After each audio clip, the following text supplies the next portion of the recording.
ইরানের ইস্পাহানে নতুন করে হামলা ইসরায়েলের।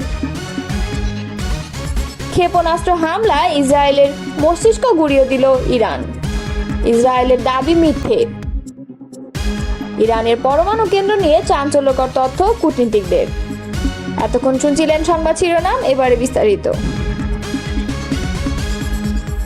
ইসরায়েলি সেনাবাহিনী জানিয়েছে কিছুক্ষণ আগে তারা ইরানের ইস্পাহানে একযোগে বেশ কয়েকটি হামলা চালিয়েছে। আল জাজিরার খবরে একথা জানিয়ে বলা হয়েছে, শহরটির বিভিন্ন জায়গা থেকে ধোঁয়ার কুণ্ডলী উঠতে দেখা গেছে। চীনের প্রেসিডেন্ট শি জিনপিং মঙ্গলবার বলেছেন তিনি ইরানের উপর ইসরায়েলের সামরিক হামলা দেখে গভীরভাবে উদ্বিগ্ন।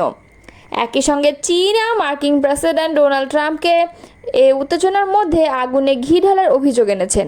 খবর এএফপির।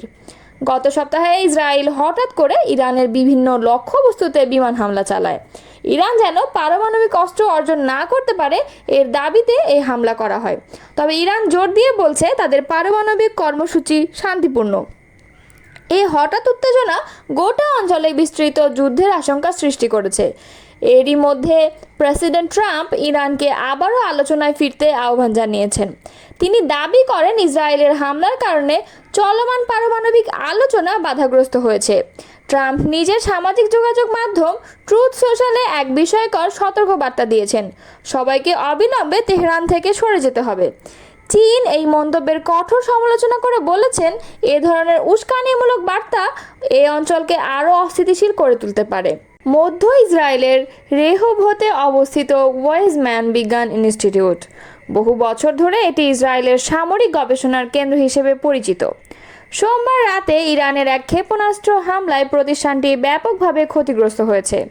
ইরান এই হামলাকে তাদের বেসামরিক নাগরিকদের ওপর পরিচালিত ইসরায়েলি হামলার জবাব হিসেবে ব্যাখ্যা করেছে।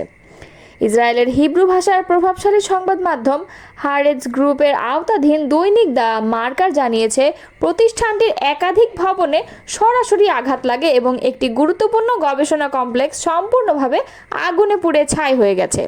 এই গবেষণাগারগুলোতে জীবনবিজ্ঞান, কৃত্রিম বুদ্ধিমত্তা এবং অণুজীব বিজ্ঞানের উপর অত্যাধুনিক গবেষণা চলত, যেগুলোর ফলাফল ইসরায়েলের নজরদারি প্রযুক্তি, টার্গেটিং সিস্টেম এবং অস্ত্র ব্যবস্থাপনায় সরাসরি প্রয়োগ হয়েছে।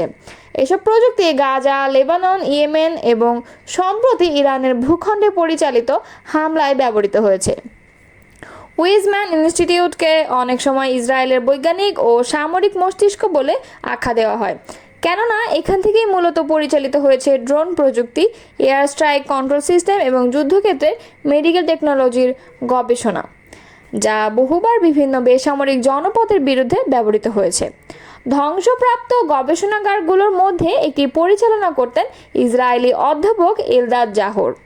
তিনি আণবিক কোষ জীববিদ্যার একজন প্রবীণ গবেষক। অপরদিকে অধ্যাপক এরান সেগালের কৃত্রিম বুদ্ধিমত্তা গবেষণাগারেও সরাসরি আঘাত লেগেছে। তিনি জানান মিলিয়ন ডলারের যন্ত্রপাতি পানিতে ও কাঠামোগত ক্ষতিতে একেবারে ধ্বংস হয়ে গেছে। তার গবেষণাগার মূলত যুদ্ধক্ষেত্রে রিয়েল টাইম সিদ্ধান্ত গ্রহণ ও নজরদারি অ্যালগরিদম উন্নয়নে কাজ করত। ইসরায়েলি গণমাধ্যমে প্রকাশিত ছবিগুলোতে দেখা গেছে আগুনে পুড়ে যাওয়া ল্যাবের ভেতর ধসে পড়া মেঝে, পুড়ে যাওয়া বৈদ্যুতিক লাইন ও সম্পূর্ণভাবে ক্ষতিগ্রস্ত কাঠামো। সূত্রগুলো বলছে এটি ছিল ইরানের একটি নির্ভুল হামলা। দ্য মার্কার তাদের প্রতিবেদনে উল্লেখ করেছে ইরানের এই হামলা কোনো এলোমেলো হামলা নয়, বরং খুবই সচেতনভাবে বাছাইকৃত একটি আঘাত। কারণ এই ইনস্টিটিউটটি বহু বছর ধরে সামরিক গবেষণাকে বৈজ্ঞানিক ছদ্মবেশে চালিয়ে আসছিল। বিশ্লেষকদের মতে ইরানের এই হামলা ইসরায়েলের পারমাণবিক বিজ্ঞানীদের হত্যার প্রতিশোধ হিসেবেও দেখা যেতে পারে। অপূরণীয় ক্ষতি। গবেষণাগার অধ্যাপক শ্যারল ফ্লেইশম্যান বলেন, লাইফ সায়েন্সের গবেষণাগারগুলোতে এমন সব উপাদান থাকে যেগুলো সংগ্রহ ও সংরক্ষণ করতে বহু বছর লাগে। এগুলো ধ্বংস হয়ে গেলে তা আর ফিরে পাওয়া যায় না। অপর গবেষক অধ্যাপক অরেন শুলদিনার বলেন, মনে হচ্ছে যেন গোটা ল্যাবটাই বাতাসে মিলিয়ে গেছে। এটি পুরোপুরি পুনর্গঠন করতে কমপক্ষে 2 বছর সময় লাগবে বলে উল্লেখ করেন তিনি। বিশ্লেষকরা বলছেন এই হামলার মাধ্যমে ইরান একটি স্পষ্ট বার্তা দিয়েছে, তা হলো ইসরায়েলি দখলদারিত্বের গবেষণার প্রতিষ্ঠানগুলো যখন যুদ্ধযন্ত্রে রূপান্তরিত হয় তখন সেগুলো আর নিরীহ থাকে না। এমন দ্বৈত পরিচয় আর বিনা প্রতিক্রিয়া চলতে দেওয়া যাবে না। ইরানের পরমাণু কর্মসূচিকে ধ্বংস করার জন্য বদ্ধপরিকর ইসরায়েল। তারা মনে করে ইরান পরমাণু বোমার অধিকারী হলে তা ইসরায়েল রাষ্ট্রের অস্তিত্বকে হুমকির মুখে ফেলবে, আর এজন্য ইরানের বিরুদ্ধে সরাসরি সামরিক সংঘাতের ঝুঁকি নিতেও দ্বিধা করেনি তারা। তবে এক্ষেত্রে ইসরায়েল যে যুক্তরাষ্ট্রের সহায়তা ছাড়া এককভাবে সফল হতে পারবে না তা স্পষ্ট করে তুলে ধরেছেন সাবেক ইসরায়েলি কূটনীতিক ও রাজনৈতিক বিশ্লেষক আলন ভিঙ্কাস। আল জাজিরাকে দেয়া এক সাক্ষাৎকারে তিনি বলেন, ইসরায়েল একা ইরানের পারমাণবিক সামরিক অবকাঠামো ধ্বংস করতে সক্ষম নয়। এর জন্য প্রয়োজন বিশেষ ধরনের বাংকার, ধ্বংসকারী বোমা, ভারী বোমারু বিমান এবং উন্নত ডেলিভারি সিস্টেম, যেগুলো কেবল যুক্তরাষ্ট্রেই আছে।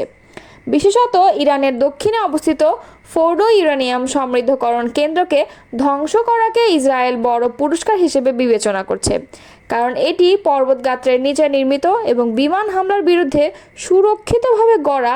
তাই ইসরায়েল যতই সফলতা দাবি করুক, এই কেন্দ্র ধ্বংস করা যে ততটা সহজ নয় তা ভালোভাবেই জানেন ইসরায়েলি জেনারেলরা।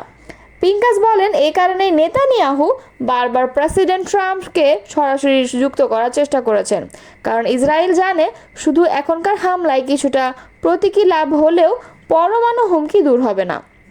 এই জটিল ও গভীর স্থাপনার বিরুদ্ধে কার্যকর হামলা চালানো যুক্তরাষ্ট্রের অংশগ্রহণ ছাড়া সম্ভব নয়। বর্তমান পরিস্থিতিতে ইরান ও ইসরায়েলের মধ্যকার উত্তেজনা মধ্যপ্রাচ্যের নিরাপত্তা কাঠামোকে হুমকির মুখে ফেলেছে। ইরান তার পরমাণু কর্মসূচির পাশাপাশি আঞ্চলিক মিত্রদের মাধ্যমে প্রভাব বিস্তারে অব্যাহত রেখেছে। ইসরায়েল অনেকদিন ধরেই যুক্তরাষ্ট্র ও পশ্চিমা বিশ্বকে বোঝাতে চাইছে, ইরান যদি পরমাণু অস্ত্রে সক্ষম হয় তাহলে শুধু ইসরায়েল নয়, গোটা অঞ্চলের স্থিতিশীলতায় ধ্বংস হবে।